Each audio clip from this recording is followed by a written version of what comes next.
Welcome to kids spoken world. நம்ம இன்றைக்கி என்ன டாபிக் பார்க்க போகிறோன்னா 11th ஸ்டாண்டர்டில் உள்ள ஒரு lesson. We are not afraid to die if we can all be together.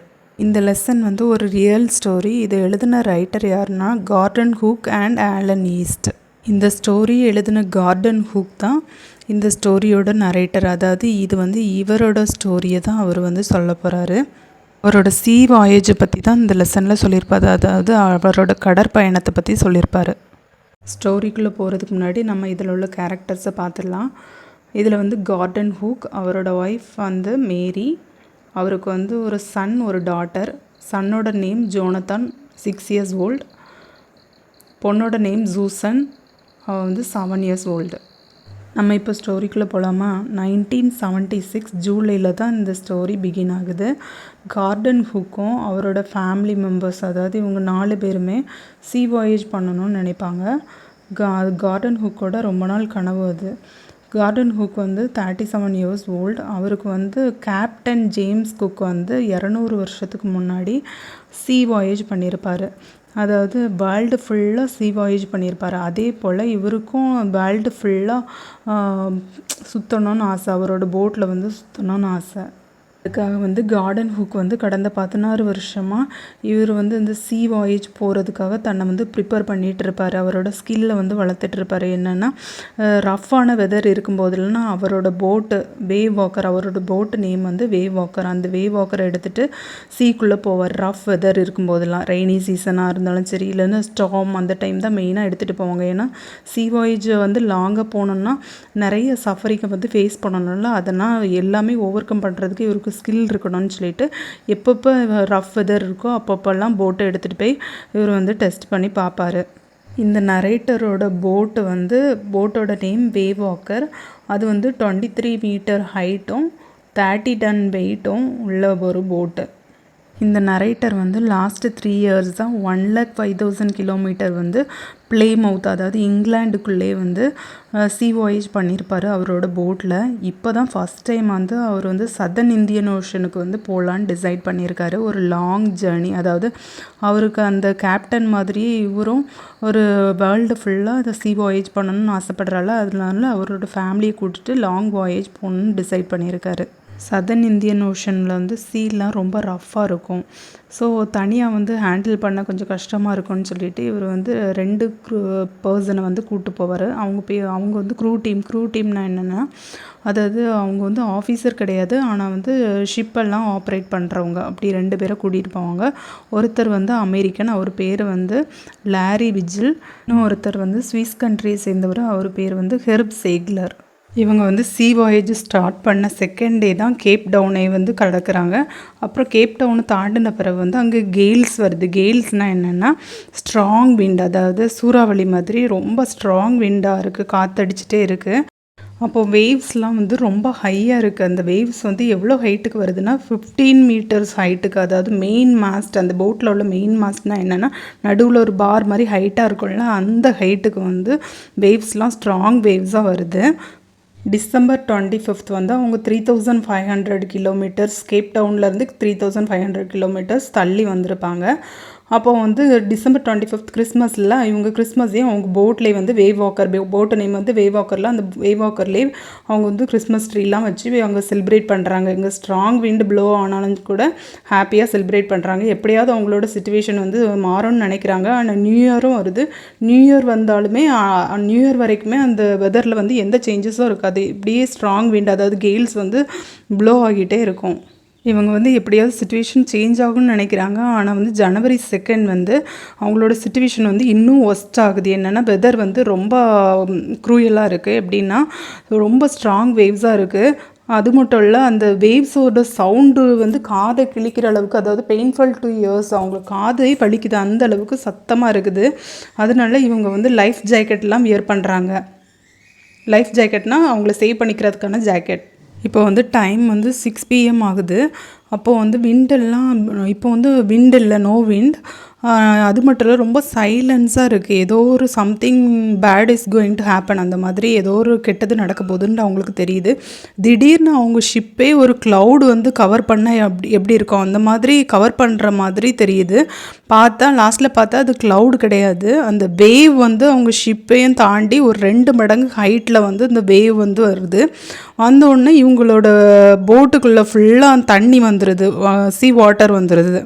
ஏதோ ஒரு தண்டர் விழுந்தால் எப்படி இருக்கும், ஒரு இடி விழுந்தால் எப்படி இருக்கும், அந்த மாதிரி ஒரு டெக் ஃப்ளோரில் வந்து ஒரு சத்தம் கேட்குது. பார்த்தோன்னா அந்த வாட்டர் அவ்வளோ ஃபோர்ஸாக வந்ததில் வந்து அந்த டெக்கில் வந்து டேமேஜ் ஆகிருக்கும். அதாவது அந்த ஃப்ளோரில் டேமேஜ் ஆகி உள்ளே வந்து தண்ணி வந்து லீக் ஆக ஆரம்பிச்சிருக்கும். இந்த வாட்டர் வந்த ஃபோர்ஸில் வந்து இந்த ரைட்டர், அதாவது இந்த நரேட்டர் வந்து ஸ்டியரிங்கே விட்டுருவார், கையை விட்டுருவார். அந்தளவுக்கு ஃபோர்ஸாக அவர் வந்து வாட்டர் வந்து எங்கேயோ தூக்கி வீசினோடனே இவர் வந்து நம்ம வந்து இனி வந்து இப்போ ஐம் கோயிங் டு டை அந்த மாதிரி அவர் வந்து ஃபீல் பண்ணுவார். இப்போ வந்து இவர் மேலே ஃபுல்லாக வாட்டர் தான் இருக்குது. இவர் வாட்டருக்குள்ளே அப்படி சிங்க் ஆகி இருக்கிறாரு. திடீர்னு அவர் ஹெட் வந்து ரைஸ் அப் ஆகுது. இப்போ வந்து இவர் வந்து ஷிப்புக்கு சைடில் வந்து ஒரு கிரிப் மாதிரி இந்த பார் மாதிரி கொடுத்துருப்பாங்கள்ல, அதை பிடிச்சிட்டு தான் இவர் வந்து பேலன்ஸ் பண்ணி நிற்கிறாரு. இவருக்கு வந்து ரிப்பில் வந்து ரிப்பே ப்ரோக் ஆகிட்டு, அதாவது ஒரு எலும்பே முறிஞ்ச மாதிரி இருக்குது. மவுத்து ஃபுல்லாக ரத்தமாக வருது. ஏன்னா வந்து அவரோட டீத்து வந்து அடித்த ஃபோர்ஸில் டீத்தெல்லாம் உடஞ்சி வாய் ஃபுல்லாக ரத்தமாக இருக்கும். இப்போ வந்து இவருக்கு வந்து இதை பற்றிலாம் யோசித்து ஒரி பண்ணுறதுக்கு அவருக்கு டைம் இல்லை. ஏன்னா வந்து ஸ்டியரிங் வீலை வந்து பிடிச்சி அவர் வந்து ஷிப்பை வந்து ஒரு கண்ட்ரோலுக்குள்ளே கொண்டு வரணும். அப்போ பார்த்து இவரோட ஒய்ஃபும் வந்து மேரி வருவாங்க. மேரியும் நாங்கள் வந்து சிங்க் ஆகிட்டுருக்கோம், வாட்டரில் சிங்க் ஆகிறோம், நாங்கள் மூழ்கிட்டுருக்கோம் அந்த மாதிரி வந்து சொல்லுவாங்க. சொன்ன உடனே இவர் வந்து அந்த ஸ்டியரிங்கை வந்து மேரிகிட்ட கொடுத்துட்டு அவரோட சன் டாட்டரையும் போய் பார்க்க போவார். அவங்க இருக்கிற கேபினுக்கு போய் பார்க்க போவாங்க. இங்கே ஒரு பக்கம் என்னென்னா லாரி விஜிலும் அந்த ஹெர்ப், அந்த 2 பேரை இவர் வந்து வேலைக்காக கூப்பிட்டு வந்தாங்களோ, அவங்க 2 பேரும் வந்து போட்டுக்குள்ளே வந்த தண்ணியெல்லாம் வெளியேற்றுறதுக்காக பம்ப் பண்ணி வெளியேற்றிட்டு இருக்காங்க எல்லா தண்ணியும். இப்போ வெளியேற்றலைன்னா என்ன ஆகும், அவங்களோட ஷிப்பை வந்து அப்படியே மூழ்கி போயிடும்ல, அதனால வந்து பம்ப் பண்ணி எல்லாத்தையும் வெளியேற்றிட்டுருக்காங்க. அதுக்கப்புறம் அங்கே உள்ள டாய்ஸு, அதுக்கப்புறம் அங்கே உள்ள திங்ஸ் எல்லாமே அந்த வாட்டரில் வந்து மிதந்துட்டுருக்கு. ஏதோ ஒரு குப்பை மிதந்த மாதிரி வந்து மிதந்துட்டுருக்கு ரப்பிஷாக. இவர் வந்து அவரோட சில்ட்ரனோட கேபினுக்கு போகிறாரு. போனோன்னு அங்கே சூசனை பார்க்குறாரு. சூசனோட வந்து கண்ணுக்கு மேலே வந்து ஸ்வெல்லாகி இருக்குது, நல்லா வீங்கி போய் இருக்குது அடிபட்டு. அப்போது வந்து இவருக்கு வந்து இப்போ இதெல்லாம் பற்றி, அவளுக்கு அடிபட்டதெல்லாம் பற்றி யோசித்து கவலைப்படுறதுக்கு வந்து அவருக்கு நேரம் இல்லை. இப்போ வந்து அவர் வந்து சீக்கிரமாக ஏதாவது பண்ணலைன்னா ஷிப்பை வந்து மூழ்கி போயிடும். அதனால் என்னடா பண்ணலான்னு சொல்லிட்டு ஹேமரு, ஸ்க்ரூஸு, கேன்வாஸ் அப்படின்னா கிளாத், அந்த சுத்தியல், ஸ்க்ரூ எல்லாம் எடுத்து இப்போ வந்து டெக்கில் வந்து டேமேஜ் ஆகிட்டுல டெக் ஃப்ளோரில் அதை வந்து சரி பண்ணுறதுக்காக எடுத்துகிட்டு அதை வந்து சரி பண்ணுறதுக்காக லீக்கேஜை சரி பண்ணுவார். ஆனாலும் அவர் வந்து ஓரளவு லீக்கேஜை வந்து இப்போ கண்ட்ரோல் பண்ண முடிஞ்சிட்டு அவரால். இப்போ வந்து அவங்க 2 பேரும் ஹேண்ட் பம்பை வச்சு வாட்டர் எல்லாம் வெளியேற்றிட்டுருக்காங்கல்ல, அந்த பம்பும் வந்து ஒர்க் ஆகாமல் ஆனோடனே இவருக்கு என்ன பண்ணன்னு தெரியாது. ஸ்பேர் பம்பையும் போய் செக் பண்ணி பார்ப்பாரு, அங்கேயும் இருக்காது, ஸ்பேர் பம்ப் இருக்காது. திடீர்னு இவருக்கு ஞாபகம் வரும், அதாவது சார்ட் ரூமில் வந்து எலக்ட்ரிக் பம்ப் இருக்குது அப்படின்னு சொல்லிட்டு ஞாபகம் வரும். அதுக்கப்புறம் அதை போய் எடுத்து ஒர்க் பண்ணி பார்ப்பாங்க. நல்ல வேளை அந்த பம்ப் வந்து ஒர்க் ஆயிரும். இவங்க வந்து மேடே கால்ஸும் பண்ணியிருப்பாங்க. மேடே கால்ஸ்னால் டேஞ்சரில் இருக்கிறப்ப வந்து கண்ட்ரிக்கு வந்து இதை வந்து சொல்கிறதுக்காக மேடே கால்ஸ்னு ஒன்று அதை வந்து சொல்லியிருப்பாங்க. அது ஆனால் அங்கேருந்து எந்த ரிப்ளையும் வந்திருக்காது. ஏன்னா வந்து இவங்க வந்து சதர்ன் இந்தியன் ஓஷனில் இருக்காங்கல்ல. இப்போது ஒரு வேளை இவங்க அனுப்பின மெசேஜுக்கு ரிப்ளை வரலனாலும் ஆச்சரியப்படுறதுக்கு இல்லை. அவரோட பொண்ணு சூசனுக்கு வேறு நல்லா அடிபட்டிருக்கு, கண்ணுக்கு மேலே நல்லா ஸ்வெல்லாகிருக்கு. அது மட்டும் இல்லை, deep cut on her harm, அவளோட கையில் வந்து நல்லா ஒரு பெரிய கட்டு ஆகியிருக்கு, அதாவது ஒரு பெரிய அடிபட்டிருக்கு.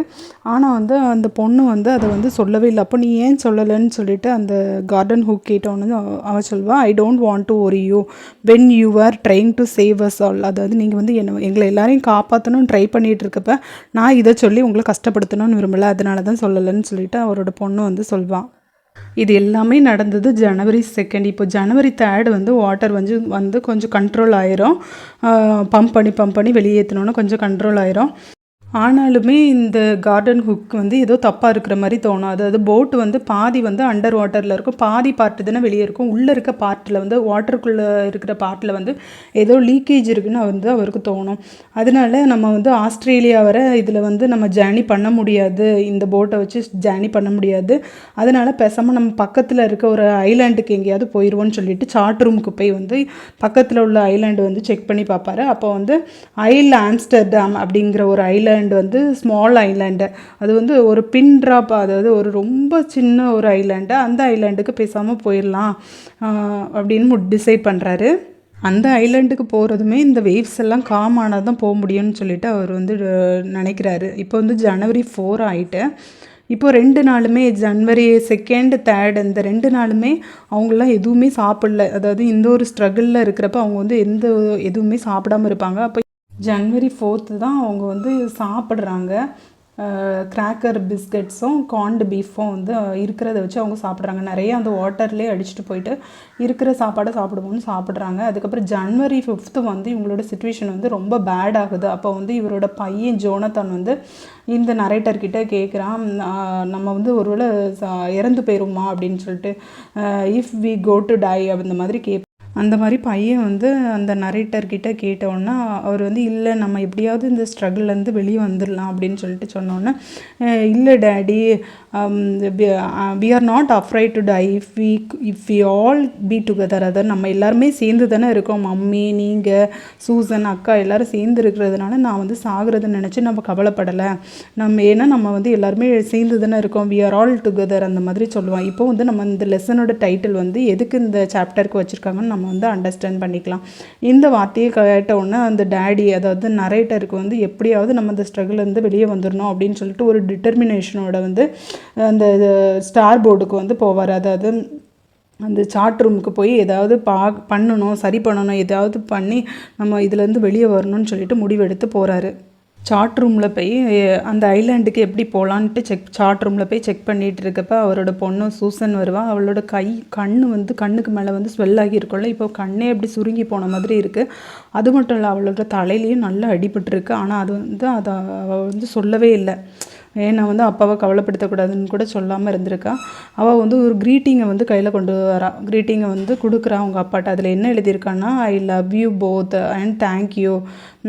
நம்ம வந்து நம்புவோம், நம்ம இதுலேருந்து எப்படியாவது வெளியே வந்துடுவோம்னு நம்புவோம் அப்படின்னு சொல்லிட்டு, believe we can come out of the situation அந்த மாதிரி எழுதியிருக்கா. அதை பார்த்த உடனே வந்து ரைட்டர் வந்து எப்படியாவது இதுலேருந்து வெளியே வந்துடணும் அப்படின்னு நினைக்கிறாரு. இப்போ சார்ட் ரூம் போய் செக் பண்ண பிறகு அந்த லாரி கிட்டே அவர் வந்து சொல்கிறாரு, இந்த நரேட்டர் வந்து சொல்கிறாரு, நீ வந்து 185 டிகிரிக்கு வந்து அந்த ஸ்டியரிங்கை டேர்ன் பண்ணி சேல் பண்ணலாம் நம்ம அப்படின்னு சொன்னோன்னே, அந்த லாரியும் 185 டிகிரியில் டேர்ன் பண்ணி இப்போ சேல் பண்ணுறாங்க. இப்போ இந்த ஆத்தர் வந்து ரொம்ப டயர்டாக இருக்கிறதுனால அப்படியே படுத்து தூங்கிடுறாரு. அவர் முழிக்கிறப்ப மணி வந்து 6 PM, அதாவது 5 மணிக்குள்ளே அந்த ஐலாண்டில் போயிடலான்னு நினச்சிருப்பாரு. ஆனால் இவர் முழிச்சதே 6 மணி. ஐயோ, நம்ம வந்து அந்த ஐலாண்டை மிஸ் பண்ணிட்டோம் போலன்னு நினைக்கிறப்ப அவரோட பையன் ஜோனத்தான் வந்து ஒரு ஹக் கொடுப்பான். ஹக் கொடுத்துட்டு சொல்லுவான், you are the best daddy and best captain சொன்னோன்னே, உடனே இல்லை, நானா பெஸ்ட் கேப்டன், நான் வந்து பெஸ்ட் கேப்டன் கிடையாதுன்னு சொன்னோன்னே சூசன் அவரோட பொண்ணு சொல்லுவாள், ஏன் பெஸ்ட் கேப்டன் கிடையாது, நீங்கள் பாருங்கள், நம்ம வந்து இந்த ஐலாண்டுக்கு வந்துட்டோம், நீங்கள் வந்து எல்லாரையும் சேவ் பண்ணிட்டீங்க அந்த மாதிரி சொன்னோன்னே இவருக்கு வந்து ரொம்ப ஷவுட் பண்ணார். என்ன அப்படின்னு சொல்லிட்டு இப்போ ஷாக்கிங்காக பார்ப்பாரு. பார்த்தா அந்த ஐலாண்டுக்கு வந்துடுவாங்க. வந்தோடனே இவருக்கு வந்து ரொம்ப ஹாப்பி ஆயிரும். இப்போ வந்து அவருக்கு இந்த ஐலாண்டை பார்த்தோன்னே ரொம்ப மோஸ்ட் பியூட்டிஃபுல் ஐலாண்டுங்கிற மாதிரி ஃபீல் பண்ணுவார். ஏன்னா இவ்வளோ ஸ்ட்ரகிளையும் தாண்டி இந்த ஒரு ஐலாண்டுக்கு வந்திருப்பார்ல. இப்போ வந்து இவர் மெயின் ஆங்கர் எல்லாமே உடஞ்சி போயிருக்கோம்ல. இப்போ வந்து அங்கே உள்ள அந்த ஐலாண்டில் உள்ள 28 மெம்பர்ஸ் வந்து ஹெல்ப் பண்ணுவாங்க. இன்ஹாபிட்டன்ட்ஸ்னால் அங்கே வாழ்கிறவங்க வந்து இவங்க வந்து வெளியே வர்றதுக்கு ஹெல்ப் பண்ணி அவங்கள வந்து ப்ளஷராக வெல்கம் பண்ணுவாங்க. இப்போ வந்து இந்த ஐலாண்டுக்குள்ளே இவர் வந்த பிறகு எல்லாத்தையும் ஃப்ளாஷ்பேக் எல்லாமே யோசித்து பார்க்குறாரு. எப்படி லாரி விஜிலும் அந்த ஹெர்ப் அந்த செய்க்லரும் எவ்வளோ சியர்ஃபுல்லாக ஒரு ஸ்ட்ரகிளான சுச்சுவேஷன்லேயும் எவ்வளோ சியர்ஃபுல்லாக வந்து ஒர்க் பண்ணாங்க, பம்ப் பண்ணி எல்லா தண்ணியும் வெளியேற்றினாங்க. அது மட்டும் இல்லை, அவரோட ஒய்ஃப் மேரியும் ஸ்டியரிங் வீல்னால் அவள் தானே கொஞ்சம் நேரம் ஸ்டியரிங் பண்ணது. இவர் வந்து மற்ற ஒர்க்கை பார்க்க போகும்போது அப்போ வந்து அவரோட ஒய்ஃபையும் நினச்சி ரொம்ப ப்ரௌடாக ஃபீல் பண்ணுவார். அவரோட டாட்டர் சூசன் வந்து அவளுக்கு வந்து 7 years தான் ஆகுது. ஆனால் வந்து அவளுக்கு தலையில் வந்து பலமாக அடிபட்டிருக்கும். அது மட்டும் இல்லை, நிறைய ஸ்டிச்சஸே லாஸ்ட்டில் போட வேண்டியிருந்திருக்கும். ஒரு 6 ஸ்டிச்சஸ் போட்டிருப்பாங்க. அவ்வளோ பலமாக அடிபட்டாலும் கூட அதை வந்து மறைச்சிட்டு அப்பாவை வந்து ஒரி பண்ண வைக்கக்கூடாது அப்படின்னு நினச்சிட்டுப்பா. அவரோட 6 இயர்ஸ் பையன் ஜோனத்தன் என்னென்னா சாகிறதுக்கு கூட துணிஞ்சிருவான். நம்மளை வந்து சேர்ந்துருந்தால் we are not afraid to die if you are all be together அந்த மாதிரி சொன்னோம். அதை எல்லாமே யோசித்து பார்த்து இந்த நரேட்டர் வந்து பரவாயில்ல, இந்த ஸ்ட்ரகிளை விட்டு வெளியே வந்துட்டுன்ட்டு ஹாப்பியாக ஃபீல் பண்ணுறாரு. இதோட இந்த லெசன் வந்து ஸ்டாப் ஆகுது. உங்களுக்கு இந்த லெசன் பிடிச்சிருக்கா? உங்களுக்கு இந்த லெசன் பிடிச்சிருந்துன்னா என்னோடய சேனலை சப்ஸ்கிரைப் பண்ணுங்கள். தேங்க்யூ.